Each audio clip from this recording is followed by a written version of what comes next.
Good morning. You're looking at our Patriot roof rack, which is built here at Tough Touring specifically to lift the rooftop tent 35 millimeters off the cab of the Patriot and thus provide plenty of storage space underneath.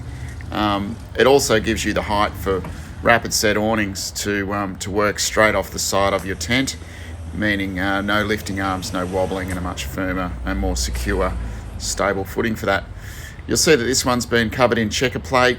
The rack is mounted by bolting through the roof, and you'll see also there's a close-up coming shortly of the triangulation brackets that we add inset the rack. There's one there.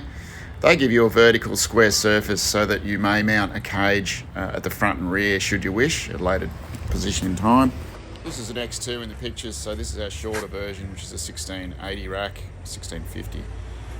We do this for the X1 as well in the full-size version. The racks are engineered and constructed here in Melbourne, Australia. They're built in 3mm mild steel and weigh about 30 kilos.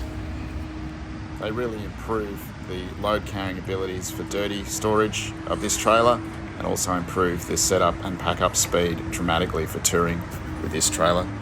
We're very proud of these racks. Certainly check out some more information at toughtouring.com.au, and in the search bar just write in Patriot. There's a heap of information there. Thanks for watching.